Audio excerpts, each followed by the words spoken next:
What we need is not more medication, but more education, because the best prescription is knowledge.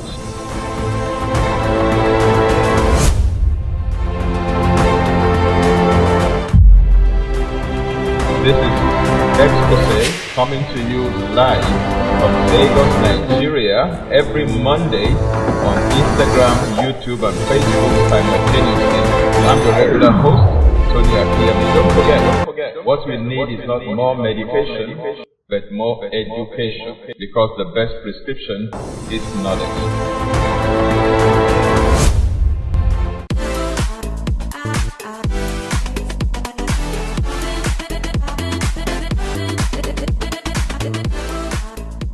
Hello, welcome to Exposé with Tony Akinyemi this beautiful Monday evening, and also welcome to the month of December 2022.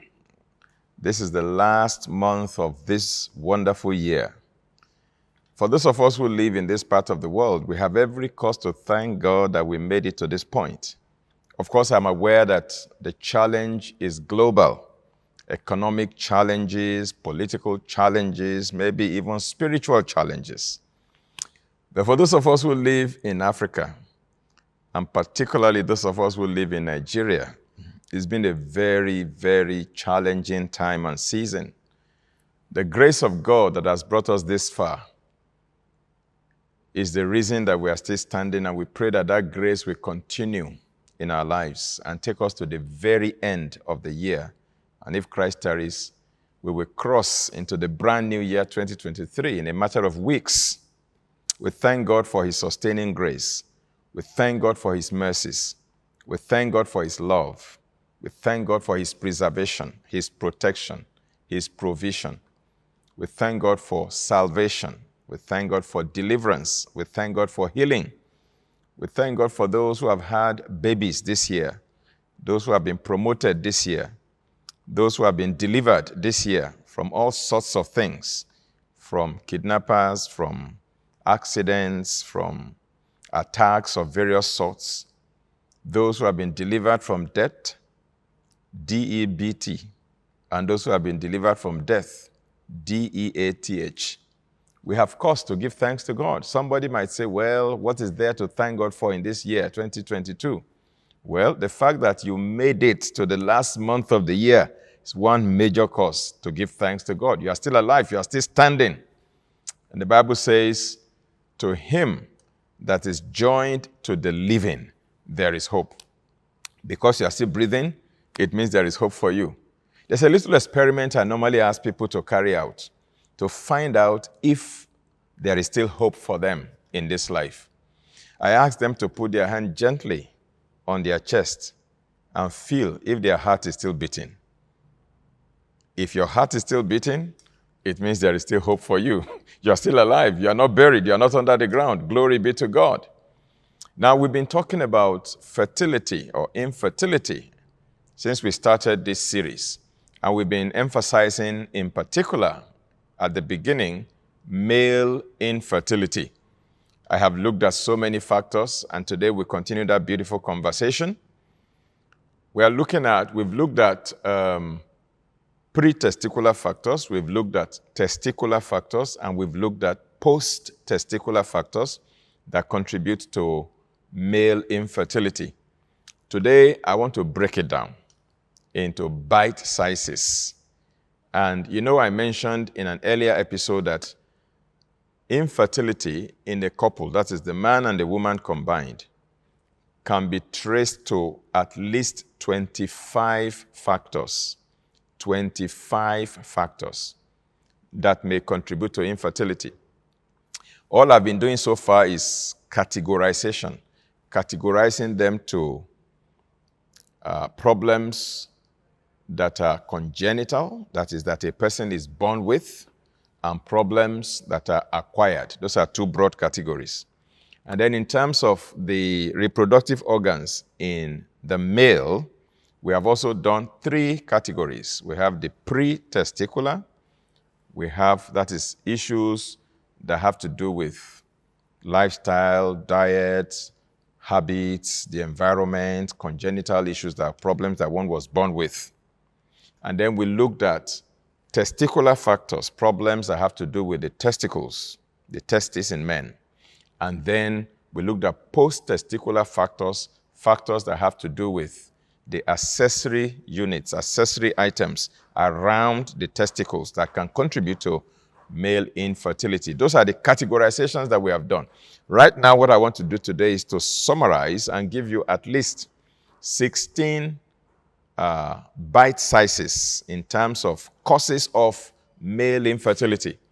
The first one is infections. Number one for today. I hope I can cover all the 16 today, and so that next episode we can move to something else about male infertility. So infections is one of them. Either urinary tract infection or sexually transmitted infections. If a person contracts a sexually transmitted infection, STI, things like, gonorrhea, syphilis, and the rest of them, they all can impact on the fertility potential of a man. And then urinary tract infections, it could be bacterial infections, it could be fungal infections, it could be viral infections. Some of these infections can also impact. Even infections in the prostate, prostatitis, can also impair the fertility potential of a man. So, if a man is unable to impregnate his wife, or a couple is having fertility issues, one of the things that they should look at is this issue of infections. The man should be treated, the woman should be treated for the infections. Either you use allopathic medical approach, or you use a naturopathic medical approach, or homeopathic medical approach, or any of the medical systems. As long as you are doing the right thing to clear the infections, you improve the possibility of getting pregnant and achieving a baby. Okay? Now, for those who use alternative methods, when it is bacterial infection, my own go-to supplement is cranberry. Good old cranberry. Cranberry is a fruit, it's a berry, and it helps in addressing bacterial urinary tract infections. It can come in the form of capsules or in other forms. I prefer the capsules because they are more concentrated.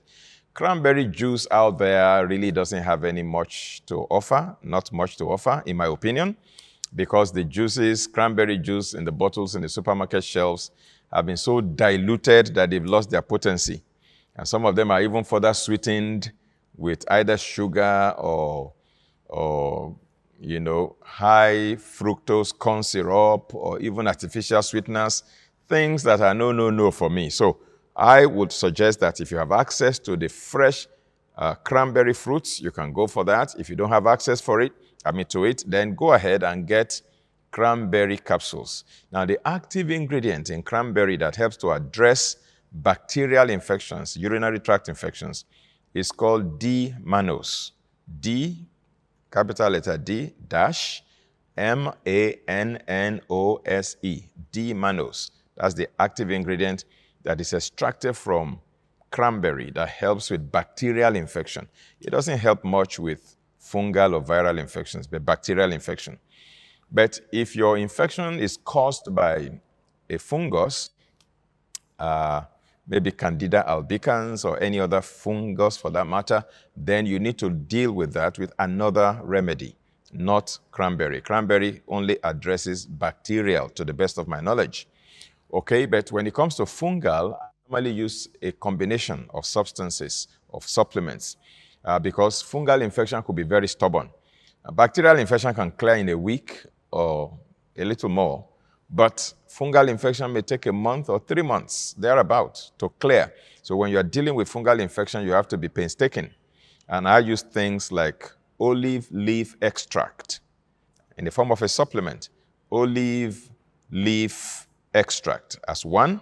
I also use caprylic acid in addition to olive leaf extract. And then I use L-glutamine, which is a kind of amino acid, a kind of protein. And then I use a good probiotics. And sometimes I add a multi-enzyme product, digestive enzyme. Now, so but when you have olive leaf extract, you have caprylic acid, you have a good probiotic, and then you have L-glutamine, and you add a good multi-enzyme digestive enzyme. Those 5 items will conquer almost any fungal infection in your system. Systemic fungal infection, systemic candidiasis, systemic whatever. For the most part, those 5 combination will address them. So when you address infections, then you have taken something out of the way. And when you are treating urinary tract infections, sexually transmitted infections, it is advisable that both the husband and the wife should be treated at the same time. Because if one person is treating himself or herself and the other is not, as long as they keep coming together, they will reinfect each other. So when it comes to infections, both must be treated at the same time. One of the things I have observed is that most men don't want to get treated. Their wives will come and say, hey, I have done urinalysis and urine culture. They have found that my urine carries some infection, that I have UTI, urinary tract infection. I have candida, I have staphylococcus, I have this, I have that. I have E. coli, I have all of that, salmonella and whatever. And then you make recommendations or prescriptions to the woman to go treat herself. And I say, hey, you have to treat your husband as well. Your husband has to be treated as well. And the husband says, sorry, I don't want to take anything. Leave me alone. I don't have any problem. That is a big problem, because even if the wife treats herself, the man will reinfect her again for the most part, and vice versa as well. If it is the man that is treating himself and the woman refuses to treat herself, then the woman will keep reinfecting the man again and again. This is where cooperation and collaboration must come in. When you are dealing with a problem of this nature, whether it is infection or it is infertility, the man and the woman must not do any blame game. They must not play any blame game. They must work together. They must cooperate. They must collaborate. That's how to win this battle. So when you're treating the infection, you are mitigating that one factor, then you must come together and do that together. The second problem in male infertility is varicocele. I already explained that. The blood vessels that are supplying blood to the testicles can become varicosed. And that sees to it that nutrients are not properly being delivered to site, so spermatogenesis does not take place, so that can lead to azoospermia or oligozoospermia, low sperm count. Okay, so how do you address that? What is the remedy? Again, there are 2 options. You can do the allopathic conventional medical option, or you can do the alternative option. Now, for those who want to do conventional medical option, you see your urologist, you see your doctor, your surgeon. They can carry out a very minor surgery and open up those blood vessels so that blood can flow properly to the testicles so your sperm count can go up. But if you want to do the alternative, there are 2 things. Typically, when the blood vessels are varicosed, you want to take substances that will help in repairing the blood vessels. Again, I'm careful not to give full prescriptions or recommendations, in this video, because I don't want people doing self-treatment. I want you to see an expert, to see a professional to guide you through. Occasionally, I throw in 1 or 2 things here and there, but for varicocele, I will normally use substances that will address the blood vessels, number 1, and substances that will thin the blood. Natural blood thinners, not pharmaceutical blood thinners. I'll use natural blood thinners like garlic, something like that, to thin the blood so that when the passage in the blood vessel is very narrow, the blood is so thin that it can successfully circulate and pass through the narrow passage. So I thin the blood with garlic, with cayenne pepper. Okay, there are supplements called garlic and cayenne combined together in 1 capsule. That helps as a blood thinner on the one hand, and then you also begin to repair the blood vessels with minerals such as copper and zinc. Just 2 milligrams, 3 milligrams of copper per day is okay. And when you are taking copper, you need to supplement also with zinc, and vice versa. If you are taking zinc for a long time, I recommend that you supplement with copper as well, because one depletes the other. So the 2 must always be taken together. And then there is this bioflavonoid that is found in citrus. It's called citrus bioflavonoid. It is called rutin, R-U-T-I-N. It also helps in strengthening blood vessels, repairing blood vessels. Okay? And then plant stem cell products also help in this regard when it is varicocele. Now, the third problem is hormonal disorders, particularly in men, low testosterone. When there is low testosterone, that can affect a man's fertility potential. You can boost low testosterone in various ways. There are supplements for that. You can also want to take the allopathic option or the alternative option. It depends on you. But there are solutions in all of this. When you normalize your hormones, your testosterone, there are substances that serve as DHT blockers that will block the conversion of testosterone into dihydrotestosterone, or DHT for short. DHT is the rogue form of testosterone. It's the one that makes prostate to enlarge, prostate enlargement. So normal testosterone gets converted in the body into dihydrotestosterone. Now, but there are certain substances, supplements, and food you can eat that will block that conversion process. They are called DHT blockers. I don't want to mention names here because I don't want you going out there and beginning to order all these things and take all kinds of things. You have to be supervised. You have to meet with a professional to guide you through the whole process. But there are substances you can take that can help with your low testosterone. There are things like DHEA, for example. Again, you need to be supervised in taking them. Okay, and there are certain foods you eat also that helps in your hormonal balancing.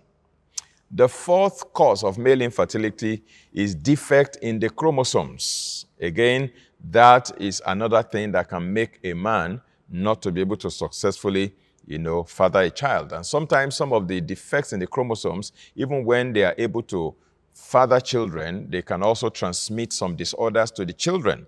And the children will carry some, congenital problems that is based on defective chromosomes transmitted to them from their parents. And then the fifth factor in a man that impacts on fertility is extreme heat, particularly in the genital area. Some men wear tight-fitting briefs. We call it pants in this part of the world. Of course, in North America, pants means a pair of trousers.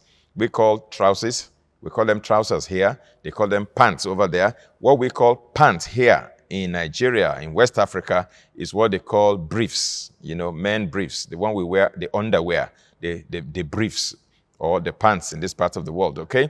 When you wear tight-fitting briefs or tight-fitting trousers and it heats up your testicles, it will shut down sperm production. And so if you have low sperm count, one of the things to do is to wear trousers and briefs that are loose, that allow for ventilation, so that that down below is not heated up, because when there is too much heat, then sperm production is impaired. Because you see, the testicles are hanging outside the body because they don't love heat. Now, the ovaries of a woman are buried inside her body because the ovaries love heat, because the eggs mature in the follicles and they are ovulated under high temperature. And inside the body is very warm, and that's the kind of temperature needed for the ovaries. But inside the body is too hot, too warm for the testicles. That's why they are hanging outside the body where it is cooler. Now, when you now heat it up again with the kind of dressing you wear, or maybe you walk in a place where the oven is very hot, maybe in some of these bakeries with very hot oven, and other workplaces where the place is very much heated up and the testicular area is heated up, that is going to affect sperm production. Anybody who has azoospermia or oligospermia, that is zero sperm count or low sperm count, they should not wear tight-fitting briefs or tight-fitting trousers. You should make it loose. Your brief should be boxers instead of these very tight ones that will tighten everything up. Okay, this is a good place to go on break. When we come back, we will give you 11 more, if time permits, of the causes of male infertility and how to mitigate them, either using conventional medical approach or using alternative medical approach. Don't go away. This is Exposé with Tony Akinyemi. What we need is not more medication, but more education. And I hope that this education we are giving regarding male infertility is becoming very helpful. I'll be back very shortly after this break.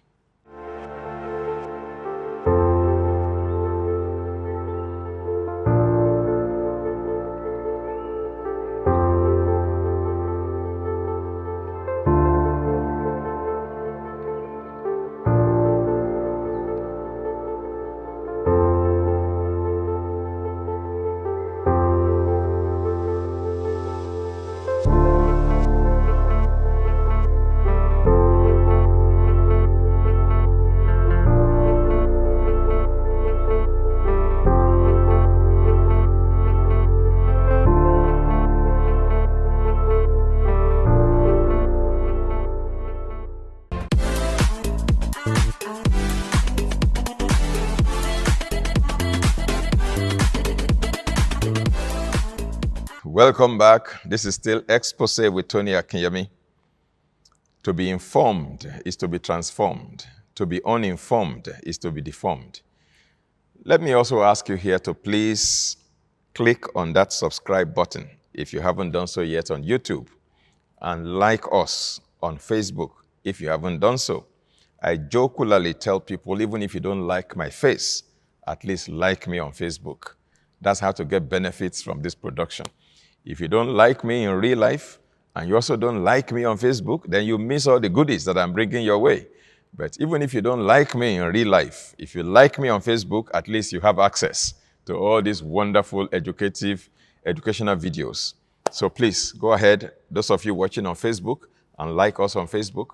Those of you watching on YouTube, go ahead and subscribe, and also click on the notification button. Once again, I welcome you to the beautiful, wonderful month of December 2022. And I pray that God, who has brought you this far, He will crown this month with loving kindness. He will put the icing on the cake for you. And this year we end on a glorious note for you as a person, for your family, for your ministry, for your business, for your career, for your enterprise, and for our countries, our respective countries. For my own country, Nigeria, it will end on a good note for us to the glory of God. God will defeat all the purposes of Satan, and the agenda of God alone will be implemented in Nigeria. Come what may, against all odds, the agenda of God will be implemented for Nigeria. We are praying. The saints of God are praying, and we believe God. It doesn't matter the schemes that people are scheming. It doesn't matter what they are planning. It doesn't matter what they are doing in secret places and in dark places and in corners. It does not matter. God is the one who rules in the affairs of men. He is the governor among the nations, and we are the gatekeepers. We are the watchers, and we are praying. We've been seeking the face of God, and we believe that the God who answers prayers, He will answer our prayers. Nigeria will be rescued. A new Nigeria will emerge where everything will work beautifully well. Those of you who are already losing hope, I encourage you. Be inspired. Be encouraged. Don't lose hope. This same Nigeria will become the toast of all nations. People will want to visit Nigeria and see what is going on in Nigeria, what God is doing in Nigeria on multiple layers. On the spiritual platform, on the economic platform, on the political platform, on every platform in Nigeria, there will be transformation, there will be change. Things will be beautiful again. Glory be to God. Yes, let's come back on track. We're talking about causes of male infertility and breaking it down into bite sizes, nitty-gritty. I identify the problem, I profile the solutions, okay? We've looked at infections, we've looked at varicocele, we've looked at hormonal disorders, we've looked at defects in chromosomes, we've looked at extreme heat as a factor, particularly in the testicular region of a man. Now, number 6 factor is body acidity, and that is usually as a result of a poor diet. Now, I'll tell you a particular case I came across. There was this man who couldn't impregnate his wife. They tried and tried and tried and tried for years. They couldn't get pregnant. So eventually they went for medical tests, and the woman was, certified as okay. Everything about her was okay. Now, the man, they found out that the man was actually producing sperms when they did the semen analysis, and they found out that he had millions of sperms, produced, but all of them dead on arrival. When they did semen analysis, 100% of the sperms in his ejaculate dead, not one alive. So it was a mystery, it was a puzzle. How come you are making sperms and they are all dead? And so what they tried to do was to go into his testicles to extract sperms from there and see whether those ones would be alive or dead. And they found that the ones there were alive. But the moment they come through the ejaculate, the semen, every one of them is dead. And so it became a puzzle. And when he brought the result to me and I looked at it, I said, well, it looks like the pH, which measures the acidity or alkalinity of a medium. The pH of your semen is rather too low, which means that it is very acidic. When the pH is low, it is acidic. When the pH is high, it is alkaline. But his own pH, the pH of his semen pH was very low, which means the semen was acidic. Now, This is what happens. The testicles produces the sperms, and then the sperms are warehoused in the epididymis, and then when the man ejaculates, the sperms are pushed out, okay, like that. And when it gets into the prostate is a ring around the urethra. The prostate will now release a fluid, like the swimming pool. So the sperms are dumped into that swimming pool, and then everything comes out like a milky substance. That is the ejaculate that comes from the man. Now the sperms are inside that swimming pool. In that swimming pool that is produced, the fluid, the seminal fluid that is produced by the prostate, there are a lot of nutrients inside for the sperms to feed on for the 3 days that they will be alive before they die. So what happens, my own analysis is this, my own postulation, my own speculation, when I saw the man's report, that when you produce the sperms and they are stored in the warehouse and they are about to come out in the ejaculate, your prostate produces the fluid, the liquid, the swimming pool. And once the liquid is produced, I suspect that the liquid is so acidic that by the time the sperms are dumped into the fluid before they come out, the acid will roast all of them and they are all dead. They were alive before they contacted the seminal fluid. And then when it comes out, when they enter into the fluid is so acidic that it kills all of them. And so 100% dead. So the only way they could help the man, medically speaking, was to extract the sperms directly and then get the egg from the wife and do in vitro fertilization, IVF, and plant it into the man.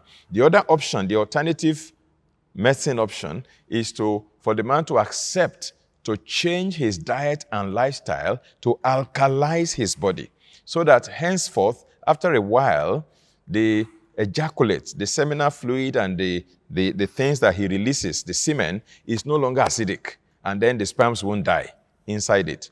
So those are two options: the conventional medical approach, which involves surgical intervention, or the alternative approach, if you are going to be ready, you are ready to be disciplined, to change your diet, change your lifestyle, to alkalize your body so that the sperms you produce are, alive. They are not roasted to death. A seventh problem that contributes to male infertility is undescended testicles, cryptorchism, undescended testicles. When a baby boy is born, in the scrotum, in that sac, there should be 2 little balls inside. Every new mother who gives birth to a baby boy should inspect the scrotum of their baby boy and make sure the 2 balls are there.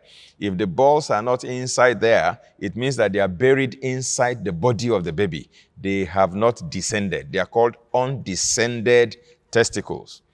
A mother who observes that, I expect, of course, that the pediatrician that inspects the baby after birth should be able to look for that. But sometimes, some of these doctors are so busy attending to so many things that some things escape their minds. But you as a mother, if you deliver a baby boy, if your doctor forgets, you don't forget. Make sure you inspect the scrotum and feel the 2 balls. If they are there, fine. If they are not there, raise an alarm. Tell your pediatrician, tell your doctor, I can't feel the balls. And then they will now do an examination. If there are undescended testicles, then there will be a procedure they will do to make the testicles to descend. Because if those testicles don't descend, if they remain buried inside the body, don't forget I said that the testicles don't like heat. Inside the body is too hot for the testicles. If they don't descend and they get locked up in the body, undescended testicles, and they stay there for months and years, they will begin to atrophy. Atrophy, A-T-R-O-P-H-Y. That means they will start shrinking, more or less dead. They won't be able to produce sperms later. Even if they now descend later, they still won't be able to produce sperms because they will no longer be fully developed. They will just be like a dot right there inside the scrotum. So undescended testicles, otherwise known as cryptorchism, is one of the reasons that some men are not able to father a child. Number 8 is testicular trauma or torsion. Trauma to the testicles. There was a boy that was brought to me for prayers, and unfortunately, what happened was that the boy was playing rough, and the 2 testicles were crushed, completely crushed. They had to surgically remove the testicles, okay? that is trauma to the testicles. When the testicles are crushed and damaged, that's the factory that is supposed to produce sperms later. Sometimes there is a twisting that also takes place in the testicular region. It's called testicular torsion. It could be very painful. You need to see your doctor immediately so that they can attend to that and fix it. That's not something you want to fix at home. You want to see an expert. You want to see a physician to direct you and guide you and help you with that. Number 9 factor is neoplasm or seminoma. An example is seminoma. What is seminoma? It's a type of testicular cancer. When a man has testicular cancer, that will affect sperm production. So some of these factors, can make a man not to be able to father a child. These are all causes of infertility in males. Number 10 factor is lifestyle factors, various lifestyle factors. They can lessen the quality or the function or the quantity of the sperm, such as smoking, tobacco smoking, alcohol consumption, poor diet, people who eat non-organic food, genetically modified food, processed food, highly refined food, and so on and so forth. Now, I was reading an article that was published in the American Society for Reproductive Medicine in their annual conference compendium. It was held in October 2013, about 9 years ago. And they stated there that processed meat affects sperm quality. Processed meat affects sperm quality, unquote. Published in the American Society for Reproductive Medicine's annual conference journal of October 2013. Now, what are processed meats? Bacon, sausage, hot dog, ham, corned beef, those are all processed meats. And they concluded in that conference, in a presentation there, that it can affect sperm quality. Now, these findings support a recent study which showed similar results between semen quality and dairy products. Because most dairy products out there in the market are produced using hormones to stimulate the dairy cow to produce more milk. And so those hormones are present in the milk at the end of the day. And then the hormones in the milk will now begin to tinker with the hormonal profile of those who drink such hormone-laden milk. Okay? Then there are some other nutrients like amino acid, vitamin C, vitamin B, vitamin E, and zinc that contribute to the process of sperm production, spermatogenesis. So when a person is deficient in these vitamins, minerals, and amino acids, that also can affect, fertility in males. Number 11 that can affect male fertility are certain disease conditions, such as diabetes, for example. Diabetic neuropathy may result in either retrograde ejaculation or impotence. When a man has diabetes and he allows the diabetes to damage his nerves, he may not be able to gain erection again. He becomes impotent as a result of diabetic neuropathy. Any generalized fever or illness, when the temperature of the body rises too high and becomes very hot, sperm production shuts down. Because again, testicles, the factory that produces sperms, does not like heat. So any generalized fever can impair spermatogenesis. The ejaculate may be affected for 3 months even after the event. Don't forget, it takes 74 days. So once a whole batch has been damaged, so to speak, the production has been compromised, it will be like that for the next 3 months or thereabout. Then a history of recurrent infections and infertility may be associated. Then certain metabolic disorders, can affect how the body uses or stores iron and then affects sperm production, such as hemochromatosis. These are some of the metabolic disorders that can affect infertility in men. Then chronic systemic diseases such as renal disease, kidney problems, or sickle cell anemia, they are also associated with abnormal reproductive hormonal parameters. Of course, it doesn't mean that when somebody has renal problem or sickle cell, he cannot father a child. Of course, they can. But then it means that it diminishes their potential. Then infections such as mumps can also affect male fertility. Now, 15 to 25% of adult men who contract mumps can develop orchitis, that's inflammation of the testicles, which is more commonly, unilateral, one of the testicles rather than both. Though sometimes bilateral involvement can occur as well in about 10%, of affected men. Thyroid problems, thyroid disease can also impair a man's fertility. The same thing with pituitary tumor. There is the pituitary gland in the brain. When there's a tumor in the pituitary, it can make the FSH level, prolactin level in a man to go through the roof, and that can affect the fertility potential. Liver disease can also affect a man's fertility potential. A large percentage of males that have cirrhosis of the liver, that's hardness of the liver, which may be due to alcoholism or other factors, men that have testicular atrophy, impotence, and gynecomastia, that is enlarged breast in men, can affect their fertility potential. I hope they will show you the image of gynecomastia on the screen very shortly. Now, many men with sickle cell disease also have evidence of hypogonadism. Men that have seizure disorders may also have, low level of fertility potential. Now, but interestingly, you see, it has been found that it may not necessarily be the seizure disorder itself that is responsible for male infertility. Some scientists are speculating that it could be the typical treatment of seizures with medication. The side effect of the medication is what is affecting the fertility of that man. Now, you remember I told you about cimetidine. I remember cimetidine very well and famotidine because I took that a lot in the 1990s because I was dealing with peptic ulcer disease at that time, and my gastroenterologist actually prescribed famotidine for me. I used to buy it from the UK into Nigeria, to use for my ulcer.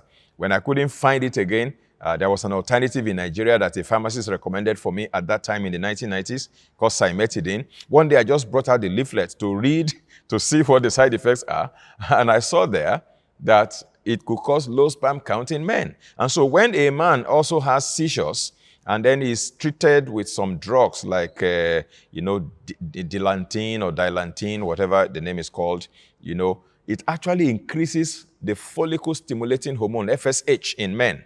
Once FSH goes off through the roof, that will affect the fertility of that man. Now, I'm sure they will show you again the image of a man with, enlarged breast, which is gynecomastia. That can affect, when a man has that situation, it makes it, it's a sign that the man may have low fertility potential. The 12th factor is medications and medical treatments. Chemotherapy, radiotherapy are gonadotoxic, toxic to the gonads. Okay, certain pharmaceutical drugs like anabolic steroids, like potassium-sparing diuretics, like some sulfur drugs that are used primarily for treating ulcerative colitis can affect sperm motility. Some drugs that are used to treat urinary tract infections may affect sperm motility. Some cholesterol and autoimmune disease medications can affect, male fertility. Of course, I've mentioned illicit drugs like cocaine, like heroin, and what have you. And then there are some injuries that are acquired through surgical procedures that can also damage, the reproductive system or organs of a man that can affect the fertility. They are called iatrogenic injury caused in the hospital, such as hernia repair, particularly inguinal hernia, such as bladder neck surgery, which can now damage some nerves or damage some aspects of that region and now affect the fertility potential of that man. Certain antihypertensive drugs can also impair a man's fertility potential. The 13th factor is immunologic conditions. When there is autoimmune disorder, some immune problems in a man, that can also affect the fertility potential of a man. The 14th one, I call them other factors like low level of certain hormones like DHEA, stress with the attendant increase in cortisol production, pH imbalance, which I have mentioned. Age, of course, also plays a role. Then heavy metals such as mercury, lead, and metals like aluminum. Then certain foods that we eat, such as cottonseed oil or genetically modified food, as well as certain plant hormones like phytoestrogen, and then some additives in our food, and frequent exposure to certain pollutants They can have some estrogenic effects in the body, such as bisphenol A, BPA, that is found in plastic, okay? Now, Dr. John Barron has noted that in the past, studies actually show that 90% of men have BPA in their urine. And BPA has been linked to erectile dysfunction, as well as reproductive problems, as well as even to things like cancer, Alzheimer's disease, Down syndrome, obesity, and even diabetes. The 15th factor that causes male infertility is, it might surprise you. Can you guess? The television. When I mentioned this as one of my presentations, somebody said, how can the television cause infertility? Well, a new study that is published in the British Journal of Sports Medicine, actually shows that men who watch more than 20 hours of TV per week have sperm counts that are 44% lower than men who watch fewer hours of TV. How does that happen? What is the connection between my watching television and my sperm count? Now, again, Dr. Alan Pacey of the University of Sheffield in Great Britain actually did a study and published it, and this is what he said. I quote, he says, "We know that men who wear too tight underwear have poorer sperm. So it's not a million miles away from sitting on the sofa for too long and heating up your testicles for too long. It's the same mechanism, I would suspect." In other words, how does TV affect your fertility? You sit down on the same spot on the sofa for hours watching television, and that heats up your down below, heats up your testicular region, and then sperm production shuts down. So you experience oligozoospermia. That's how watching TV can affect your fertility potential. The 16th one and the final one I'll be talking about today is radiation, particularly ionizing radiation. Even though these days, new studies that are coming out, I just read one study in October 2022, okay, that actually began to point to even non-ionizing radiation as capable of causing derangements in our systems that can lead to all manner of conditions. So radiation is another factor from our cell phones, from our microwave ovens, from power lines, telecommunication masts, particularly 5G and what have you. All of these may have implications for our health in general and for our fertility in particular. Now, somebody wrote, Mr. Cohen, and I want to quote what he said. I call it words on marble. He says, and I quote, "In short, as global use of synthetics expands, as the diet worldwide trends westward," in other words, the rest of the world is beginning to adopt Western diet, the diet in the Western world, okay? And as pesticides and toxins seep into the soil and water everywhere, and as we spend more and more times glued to our TVs, our bodies react and revolt.